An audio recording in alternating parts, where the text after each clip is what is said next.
Hello sa mga Aries, guys. Okay, para sa mga Aries, today is February.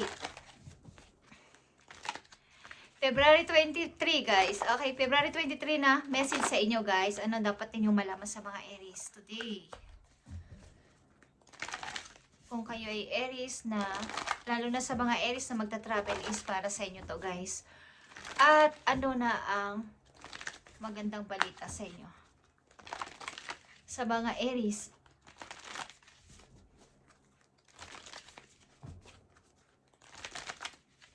bigay mo ang message sa mga Aries ngayong February 23, 2026. February 23, 2026 sa mga Aries. Dapat ninyong malaman, guys. Okay. Lalaki man kayo, babaeng Aries is fellow travelers is tutulong sa inyo doon. Okay, lalo na sa mga magta-travel like I said, guys. Sa pupuntahan ninyong bansa is may mga tutulong sa inyong kapwa ninyo, travelers, sa mga Aries. Kaya kayo ay huwag matakot mag-travel. Huwag matakot umalis kung gusto ninyo. Kung may chance o may opportunity, isunggaban nyo, guys. Okay, at sayang ang panahon, sayang ang oras ng inyong pagmuni-muni at paghihintay. Mapapalagpas ang opportunity ng ganun-ganun na lang at matagal na ulit ito babalik. At kung baka lumipat sa ibang tao o sa ibang mga persona. Okay. Dapat din yung malaman, Aries, na kayo ay maging matapang sa hamon ng buhay. Ano man tong inyong mararanasan is fellow travelers is susuporta sa inyo kung saan bansa man kayo pupunta, saang lugar man kayo pupunta. Sa ibang bansa man yan o sa ibang city, is may mga tutulong sa inyong kapwa ninyo galing din sa ibang lugar, guys. Okay. Sa mga Aries, anong dapat ninyong malaman sa mga susunod pang mga araw? Ito ang inyong message. Tatlong mahalagang message na dapat ninyong tandaan, guys. Okay. May dapat na kayo talagang piliin. Tao man ito o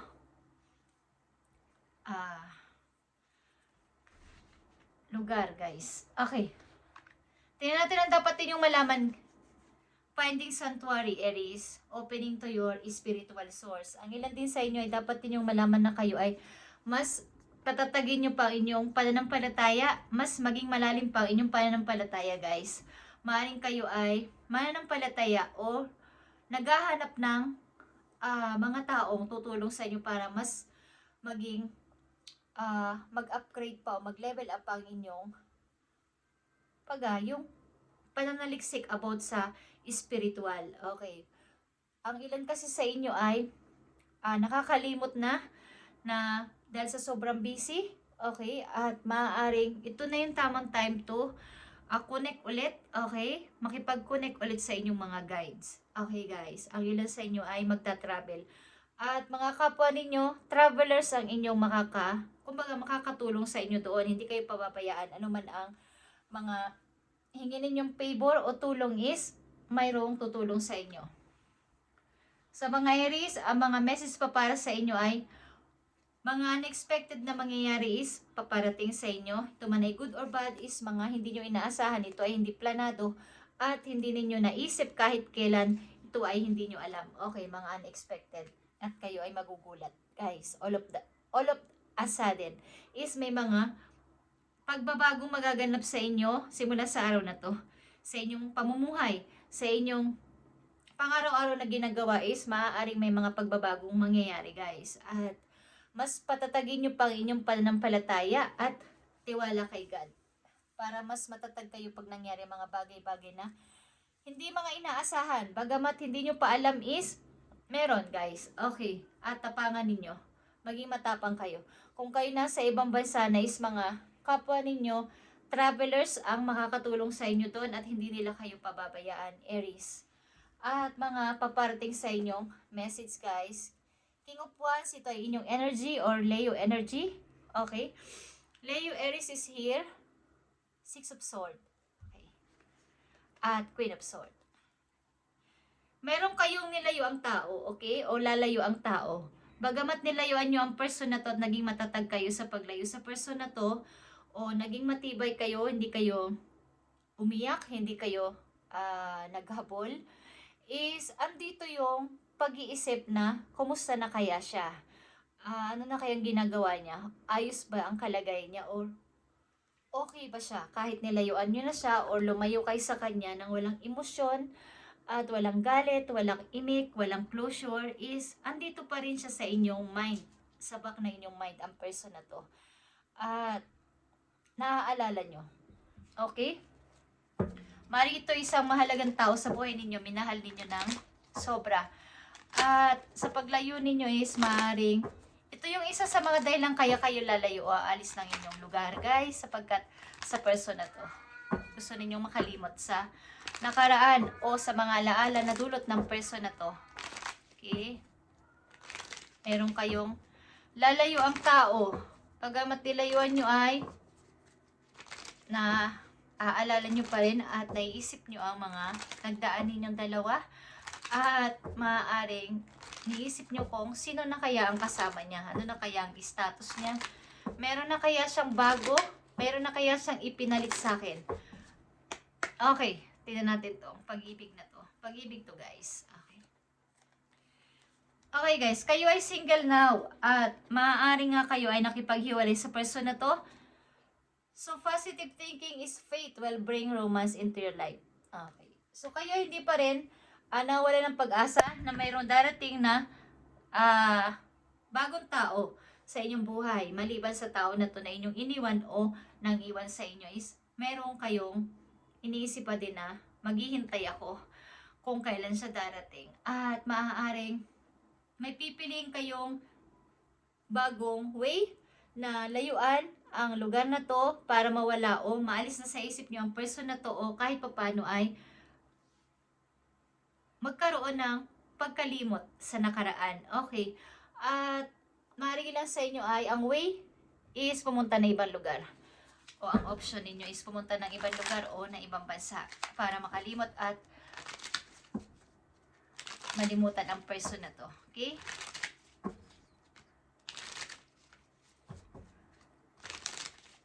So, anong naiisip ng mga Aries sa ngayon about sa person na to? Anong naiisip ninyo sa inyong kasalukuyan about sa nakaraan sa buhay ninyo na tao, okay? O person nyo, o connection nyo, mahal nyo, okay? Ano ang naiisipan nyo sa kasalukuyan o anong inyong gustong mangyari o anong dapat nyong gawin? Guys, Aries.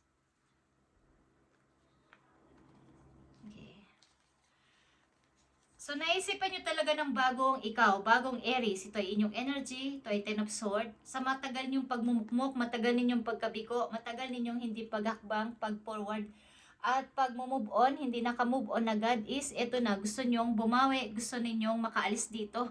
Kahit unknown ang mga susunod nyong gagawin, ay gusto ninyong makalaya, gusto ninyong makaalis sa lugar na yon o maiwasan ang mga alaala. Okay? At maaaring matagal kayong na-stuck doon, Aries, but this time, ang ilang sa inyo ay nag-iisip na maging bago ako. Okay? Mag-umpisa ako mula sa zero. At maaari may mga tao, mga pumipigil sa inyo dito na maghinay-hinay ka, Aries, sa iyong didesisyonan sapagkat baka hindi ka magtagumpay. Okay. Ang ilan sa inyo ay buo na ang isip na lalayo at pupunta ng ibang lugar para makalimutan na ang mga nakaraan na to. At ang ilan sa inyo ay maaring nandun pa din, hindi pa rin nakaka-forward. But nakikita ko dito, kayo ay aalis sa sitwasyon na to. At matagal-tagal naman, matagal-tagal kayo naka-stuck dito. Okay? Maaring hindi agad-agad kayo naka-move on or hindi agad-agad kayo nakapag-desisyon. But finally, naisip nyo na, lumayo na, at magpakatatag sa buhay. Okay, hamunin ang inyong sarili mismo na mag-start muli para sa inyong sarili. At kaya nandito ang Finding Sanctuary, kailangan ninyong magpakatatag at maniwala kay God na kayo ay tutulungan niya. Ano man ang mangyari dito, okay? Ano man ang mangyari sa inyong bagong start sa buhay, sabi ko nga kanina, fellow travelers is tutulungan kayo, huwag kayo mag-alala, okay? Aries, payo sa inyo today. Nakikita nyo ba ang snake? Ito ay transformation. Ito ay pagpapalit na inyong old skin papunta sa bagong skin. At para kayo ay makapag-umpisa ng bago. Katulad ng snake, guys. You will be shedding old skin and emotion and transforming them into something bigger and better, Aries. At pati yung inyong emotion ay mapalitan. New emotion na, guys. Hindi na yung talagang drain na drain kayo. Lungkot na lungkot kayo. Wala kayo halos maramdaman na. Is kailangan mabago. Okay? Kumbaga yung dati ninyong old skin, old cycle ay mapalitan ng bago at papunta ka doon sa inyong bigger and better na pagbabago. Guys, change is in the wind. And you are the center of it all at the catalyst to smoothen the process. Okay, make sure that your intentions are clear and that you move forward with hope. Okay.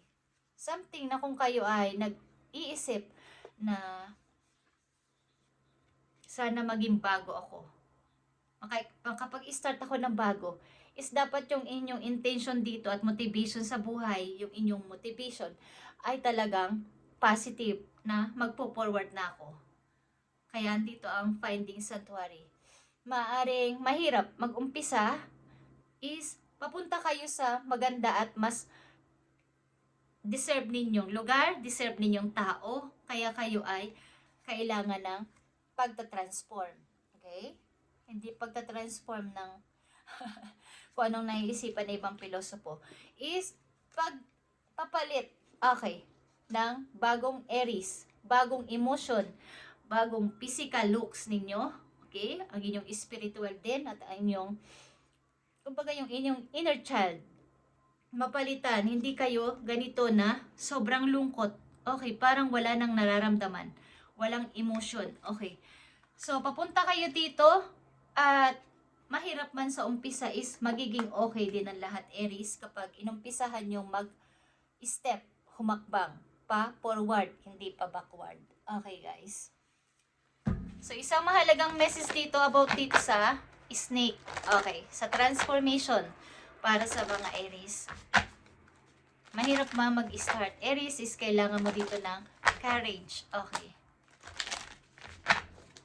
May mga tutulong sa'yo kahit saan ka pumunta kung mag-i-start ka ng bago sa iyong buhay. Ito man ay trabaho, ito man ay lugar na mong pupuntahan, may mga tutulong sa'yo. Okay? At ang mahalaga ay palakasin mo pang iyong pananampalataya kay God. At kahit saan, i-guide ka niya. Okay, Aries? So, tingnan natin ang transformation sa mga Aries. Thank you, Spirit. Okay, guys. Andito ang magic at ito ay magician, guys. Okay. Ito ay magician na hawak mo ang lahat ng tools. Ang Ace of Swords, Ace of Wands, Ace of Cups, at Ace of Pentacles. Ang kulang na lang dito ay pagtatanong sa mga elders, sa mga may alam. Kumbaga mga old na, kumbaga yung mga kilala nyong mga lolo't lola, kaya mga old best friend, kaya may mga edad sa inyo, kaysa may edad sa inyo, is yun yung may mga karanasan na about sa iba't ibang klaseng pagsubok sa buhay. Kailangan ninyong magtanong-tanong sa may mga experience na sa ganitong klase. At malalaman nyo how to handle ang sitwasyon, anuman sitwasyon na inyong maranasan, is magagawan nyo na ng paraan at mai-handle nyo na ng maayos kapag nagkaroon kayo ng kaibigan na masasandalan, mapapagtanungan. Okay? Something na mayroon kayong makikilala dito na isang taong kayo ay tutulungan, tuturuan sa bagay-bagay na inyong dapat pasimulan, okay, pag-i-start sa buhay. Maaaring ito ay isang taong marami ng experience sa larangan ng pamumuhay. Kumbaga, alam niya ang mahirap at pinakamasarap na pamumuhay sa mundo. Okay? Something na ito ay isang taong malapit din sa buhay ninyo. Okay? Na kayo tutulungan. Na paliwanagan, bigyan ng advice sa mga nangyayari sa inyong buhay sa ngayon, Aries. Okay? At ito ay magic. Something ito ay mangyayari sa inyo, ang mga unexpected na pagbabago, kung umpisahan ninyong tumayo dito, okay. Ito ay Ten of Swords and the Fool. Okay guys? Ang sunod dito ay Ace of Swords. Pagkakaroon ng clear sa inyong mind na tama na tong pag-stuck ko dito. Kailangan ko na ng pagkilos, pagdedesisyon, pagsasalita. Okay, na ako ay mag-i-start na sa aking buhay. Tatayo ako at magbabagong buhay. I-start ko ulit ang buhay ko kahit simula sa zero ulit, but mayroon ng experience na kasama. At hindi na ako maliligaw, hindi na ulit ako madadapa, hindi na ulit ako magkakamali sa same nung kong kamalian. Okay guys, so andito na ang mga sagot sa inyong mga tanong. Ito ay pagta-transform sa inyong sarili. Kailangan ninyong kumilos ng mas mabilis na sa ngayong taon na to, ngayong buwan na to, kung may mga opportunity dumarating, at meron talaga. Guys, ang kailangan lang ay imulat nyo ang mata sa katotohanan at makinig sa advice ng inyong mga malalapit na kaibigan o relative na malapit sa inyong puso. At sila yung mga tunay na tao, okay, sa inyong buhay. At kung kayo pupunta na ibang bansa, 100% na fellow travelers ninyo kayo ay tutulungan. Hindi kayo pababayaan. Okay guys, Aries, thank you and God bless.